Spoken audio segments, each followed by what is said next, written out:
Batisi TV, Lawan Rashipi Daka Frank Yamaha, the Maxi Sports Scooter Arox 155, Ringkat Bakanet Foodish, Ordar Mapi, Ninwan Ramani, Hakir Dobying Jompi. Matthew Anthony, Ubalong Media Coordinator, Jongko All India Congress Committee, Hakakat Khandai Tari Ukulalingkot Araja Apulai. Ulong balada ki Paidbah nok susnong Jingkylla Meghalaya ki Kwah ban Lait na ka Bamsap ka Bampong ki day banonra hi maki ya ka Jingkylla hakani ka election cha ka yeng dorba thawan ka ban salong ha ka arpnyo torik urumpang arja arpulai ha ka jeng kran bigala pathai ku buaru Anthony ulong ru bagi samna ki balong ka lawe jonggari bat ka jaj bin riu ki dan ka benta ka bakrau ban wanra ya ki Jingkylla bat ha ka ju ka por ulong ru bagi imlang ka salang ka dan kami ki samna ka bami shkhmat bat ki batre borba na ka benta ka ri ba ka jaj bin riu ban wanra ya ki Jingkylla. Yesterday, as you all know, the Election Commission had announced the election dates of Tripura and Meghalaya, and we would like to thank the Election Commission for announcing it. Better late than never. We were expecting it to be announced earlier, but without any further delay, they have announced, so we would like to thank them. At the same time, we would also like to say that, as you are all aware, the Congress Party has great contributions towards the freedom movement, towards establishing a progressive and modern India. And Congress Party has a great legacy, and each member of the Congress Party, like us, we are all proud to belong to that legacy. And Congress Party has always nurtured young leadership in all parts of the country, in our very, very varied country. And in Meghalaya too, you have seen that Congress has always given importance to new faces, new leadership, and encouraged the youth to come out. In this time, in the Meghalaya elections, you will see very prospective new faces, young faces who are educated, socially committed in our candidature for the state elections. You may also see a lot of women candidates, right, in the elections. So we are coming out with a fresh look, and very soon you will see the list of candidates, and the people of Meghalaya, I'm sure, will be very much happy to see this new list of candidates. While talking about this, I would also like to mention here about the change that people want now. People have seen the Congress government, which had ruled here for last 10 years, and they have now seen the NPP, the BJP government, and you can make a comparison. But the most important thing that strikes the mind is this corruption that is happening in the MDA government.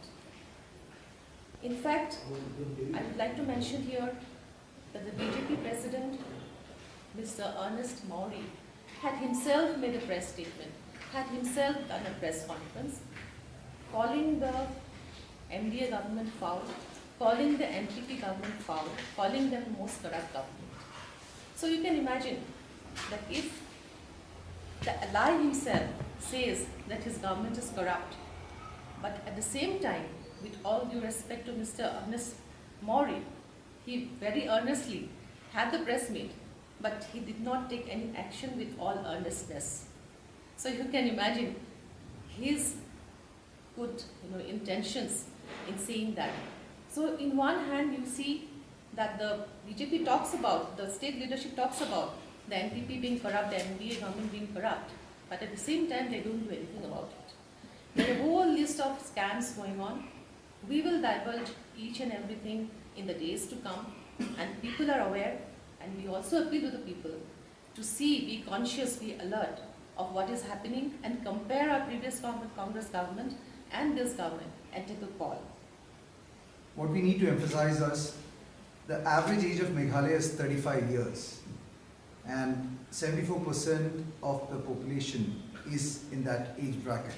So the Congress Party realized the need, on a positive note, that we need young policymakers who will understand the pulse of the people of Meghalaya, the young generation of Meghalaya, will adapt to the new requirements in the changing circumstances of the world and the local and regional political as well as personal aspirations of the people here. Corruption is an ongoing issue. I would like to bring out one particular aspect, which we will be focusing on, is the pride of the Meghalaya, the pride of the people of Meghalaya, the pride of the life of the people, the scheduled tribe and the scheduled caste, and all of the people, which the Congress has always constitutionally provisioned from the early beginning till the time we were in power in the center.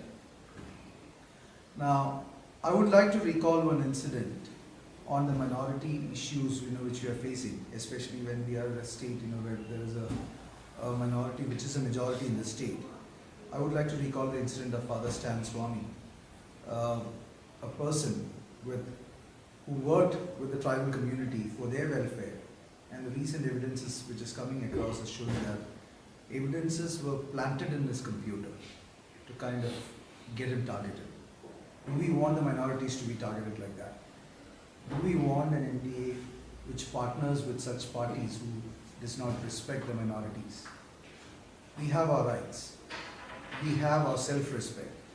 We are equal participants in this country as anyone else. That is the fact in which Congress is going to fight this battle for the pride of Meghalaya, for the pride of the people and the self-respect of the people of Meghalaya. That is what we are going to do in this one. And you will be hearing a lot from this. From our side in the coming days. We'll be meeting the press on every alternative days on each particular issues, and that's where we stand on this particular matter. We always see in Assam as well, you have seen the BJP always piggy rides on a regional party, and then they swallow up the regional party. The same thing happened with AGP. They had no candidates in Assam, but they rode on the back of the AGP, and then they tried to make inroads into the political scene of the state of Assam. Similarly, they are doing. When you come from Guwahati, you see so many posters of the BJP, as if it's a BJP state. This is not a BJP state. They have only 2 MLAs. But NPP will soon be swallowed by the BJP. That is the message I think they are giving. And that is why they are not pulling out, because they have their own interests in hand. They have their vested interest in staying in the government, because corruption is not just done by one alliance partner. He's right in an alliance, because when you're a participant there, you're an equal partner there. So you have your interests, you have your returns coming in from that one. The looting is shared, so that's why they are staying in. It is a question which has an answer in itself. Why they stay in the government? There were 3 states. There were 3 states going to polls recently. You have seen in Delhi, Gujarat, and Himachal. Where did the BJP win? They won 1 state. AAP won 1 state, Congress won 1 state. So we are all equal at the national scene as well. It's not that people have rejected us, they have not. So he should have his, data intact before commenting. And as far as I'm aware, Meghalaya is a constituency with 90% Christian population, isn't it? And he is from, at the moment, what is the BJP doing? The BJP is attacking the personal beliefs of the people of the country.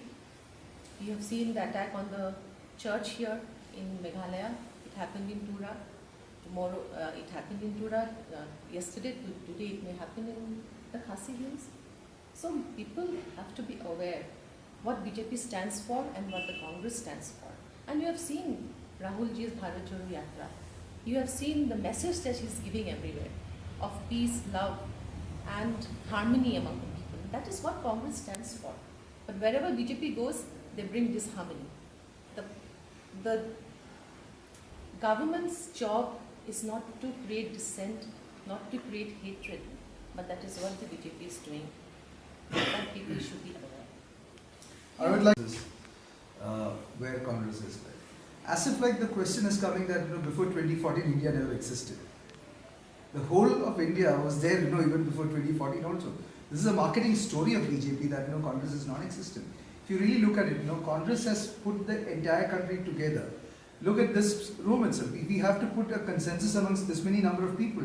We have to do it at a pace in which it doesn't bring conflict amongst you. So Congress has understood an India which was so fractionalized. We put a country together. We made it like this till 2014. Yes, we lost elections. But Argentina lost World Cup and they fought back after 26 years. And they still remain in the game. So we are here for the people. It's not that we are only for the power. We give the best. Sometimes people like it, sometimes people might not like it. But we will not compromise on our principles, which is basically to unite the people and put the people together. Where there is dissent, there is dissent. We can't kind of take away the dissent with an absolute majority. We have to give space for dissent also. That is why Congress exists. That is what the ethology of Congress is, and Congress is fighting for it. If people like us, who has got offers from BJP, is not moving into BJP because we believe in the fundamental principles of the Congress, which puts the country together, which puts the interests of the country, its people, its regional ethos, everything together. So we need that message to go to the people that Congress is not to be written off. It is a marketing messaging that goes that India is only after 2014. Who brought IAM to Meghalaya? Who brought the NID, National Institute of Design, to Meghalaya? Was it the BJP? It was the Congress. Who gave statehood? Yeah, who got the statehood. So what are we talking about? We are talking about a fiction, an imagination of a BJP doing everything for this country after 2014. Then the country is an infant in that case. We are not. We are going to celebrate our 150th year of independence in sometime soon. That's what we have to say about it. Of the ethnic minorities or ethnic languages, culture. Who gave the Sikh schedule? It is the Congress gave. They are talking about the IPL, but the IPL is still sitting in the center. Why have they not done anything about it? We have also welcomed the IPL, but we also want that the Sikh schedule should also be there. But they are still, double-faced about it. And at the same time, I feel that the Congress party, as Mr. Matthew has said just now, has a history of preserving the culture of the people of not only Meghalaya, the whole Northeast. And nobody can deny that. No matter what they say, they cannot deny that. But BJP, on the other hand, is trying to break that. They are trying to impose a thought, a culture of one India everywhere. See, the Congress believes that regional parties should also exist. As you are very much aware that we have never tried to swallow any regional party. The Congress never tried to swallow up any regional party. We have given them space to grow. It is very important to have regional party and regional aspirations. The Congress respects that everywhere. You can see the history of the Congress party. So BJP wants only their party to win. They don't want regionalism at all. Assam is a glaring example. So you can go by that. The place where from I come, Maharashtra, is a glaring example of they hitting Yes. the alliance. The Shiv Sena has broken down. They break families. So now, Meghalaya has got a history of very, very fruitful, healthy regional parties, and the national parties only had a couple of instances of forming a government, and we respect the regional parties here. So why? Because your question has a direct answer, because they are threatened by the agencies, Enforcement Directorate, CBI, and all other things. So if they don't fall in line with BJP, then you will have a Enforcement Directorate knocking at your door, a CBI knocking at your door. So do you want that, or do you want something else? You want peace. So that is the reason. So Congress always. The reason why Congress looks weak is because we give respect to other people's mind, freedom. We don't oppress their mind, or we don't suppress their mind with the power in our hand. Whenever we had the power also. Yes, sometimes something might have gone as a judgmental error, but that's not the case with BJP. They brazenly use the power to oppress people to toe their line. That's why it is. The regional parties or anybody else who's aligning with BJP, it's not because of love, it's because of fear. And Congress speaks the language of love. That's where we are. Yes, I have a different answer. I find Meghalaya city, Shillong especially, very clean. The place where we are staying also, we found it very clean. So I think our president also believes that keeping the city clean is very important, rather than pasting it with so much of posters and making it a little difficult for the people of Meghalaya to see in terms of that. But definitely you will see more visibility. We'll be very visible in the social media. We'll be very visible in the external space also. But our message is very strong that we are giving opportunity, and our convictions are very strong that we want the pride of Meghalaya, the people's self-respect to be protected in Meghalaya. That will be our message coming to you. The full visibility once the candidates' names are announced and they have filed the nominations. So they are also going house to house. So they are doing work in the grassroots level. That's what most important as far as I'm aware. But that kind of visibility that is required will also be there. But at the moment, most of the candidates are doing their groundwork and they are very rooted to the grassroots as well. They have, their names have been recommended from the blogs, you know, so you Yes. can understand the importance of the candidates as well. Isn't it something that you are not They aware are of? already started doing. NPP people are joining BJP. Started to do it. It is not very long before they will end up like HP. See, BJP, I'm taking, you know, so I live in Bombay, I practice as a lawyer there. They have crippled the Shiv Sena. They've broken them to two. Okay, they have crippled AIADMK in Tamil Nadu. They broke them to two. You look at, you know, see, you look at the antecedents. If you are looking at, you know, to go into an employer, new employer, or you're looking into something, you know, you look into the antecedents of the people. Look at the antecedents. You know, we don't have to speak. They speak for themselves about, you know, how they destroy democracy by practicing unethical practices all across. For them, it's only absolute power with lies, fake promises. Have you ever taken time when the media questions Congress on our failures? Have you ever taken time to compare the failures of the promises made by BJP before the election and what they have delivered after the election? None of the places they have delivered. Do you have the courage to ask the questions to them? Because then you will be threatened. You will be scared to ask them. So have the courage to ask the BJP whether they have fulfilled the promises which they have made anywhere else in the country. They make fake promises. Look at the false promise made for the Ganga vessel, the boat. 55 lakhs the tickets were sold. And they don't even have done the basic analysis of the water's depth. In 3 days' time it was stuck. And you know, the vessel is booked for 3 years. People who booked with 55 lakhs got stuck and you know they towed away in smaller boats. Don't you have the brains to do the basic structure of measuring the draft of the water in which the vessel is going to go? But in its market, you are right, the visibility was there, big visibility. But what about the suffering of the people? You're fooling people. And you're being treacherous. You're buying MLAs because when you cannot win the elections with the people's mandate, you're cheating the people of the country by buying them with money and threatening them with ED, enforcement directorates and as well as CBI and everything like that. Have the courage to face the people, win the mandate by the people's choice rather than buying them out. It shows that, as he had already said, there's a precedent of the way the BJP conducts itself, how they swallow smaller parties. It is for all there to see. And as I mentioned, you see everywhere the posters of Mr. Modi here. Is it relevant with only 2 MLAs? Why? You know, why do you need the BJP's posters here, Mr. Modi's posters here, when the Chief Minister is the NPP person? You know, that is very, very evident, their long-term strategy. And it is a big warning. It should be a big warning to everyone.